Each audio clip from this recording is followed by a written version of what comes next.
મુખ્યમંત્રી ભૂપેન્દ્ર પટેલની અધ્યક્ષતામાં આજે કેબિનેટની બેઠક મળશે। રાજ્યમાં પીવાના અને સિંચાઈના પાણી વિતરણ અંગે સમીક્ષા કરાશે। રસ્તા પર પડતા ખાડા અને તેની મરામતની કામગીરીની સમીક્ષા કરાશે। ચોમાસામાં નીચાણવાળા વિસ્તારોમાં જળભરાવ અને પુનઃસ્થાપન અંગે ચર્ચા કરાશે।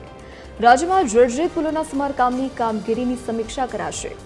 ચોમાસામાં વિવિધ વિભાગોની સજ્જતા અંગે ચર્ચા કરાશે।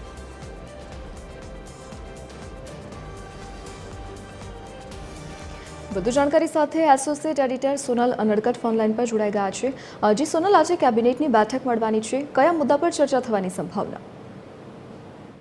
જી, આજે મુખ્યમંત્રી ભૂપેન્દ્ર પટેલની અધ્યક્ષતામાં કેબિનેટની બેઠક મળશે અને મહત્વપૂર્ણ છે કે આજની બેઠકમાં ખાસ કરીને જે ભારે વરસાદની આગાહી છે અને તેના કારણે તેની રાજ્યમાં કયા પ્રકારનો પરિસ્થિતિ છે તે પરિસ્થિતિ સંદર્ભે ચર્ચા કરવામાં આવશે। ચોમાસાના કારણે નીચાણવાળા જે વિસ્તારો છે તેમાં જળભરાવની પરિસ્થિતિ સર્જાય છે અને સાથે સાથે જ ત્યાંથી લોકોને સલામત સ્થળે ખસેડવાની કામગીરી પણ કરવી પડે છે। પુનઃસ્થાપન અંગેની જે કામગીરી છે તેના સંદર્ભે પણ ચર્ચા કરવામાં આવશે।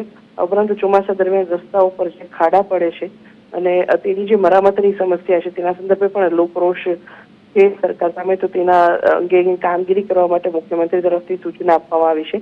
તે સંદર્ભે પણ કામગીરીની સમીક્ષા કરવામાં આવશે। આ ઉપરાંત રાજ્યમાં જે જર્જરિત પુલો છે તેના સમારકામની સૂચના પણ મુખ્યમંત્રી તરફથી આપવામાં આવી છે, તો તે સંદર્ભમાં કામગીરીની સમીક્ષા કરવામાં આવશે।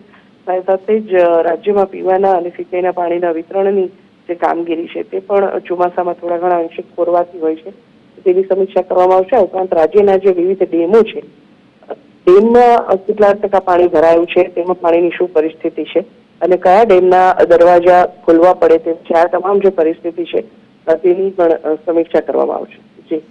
જી સોનલ, વિગત બદલ આપનો આભાર।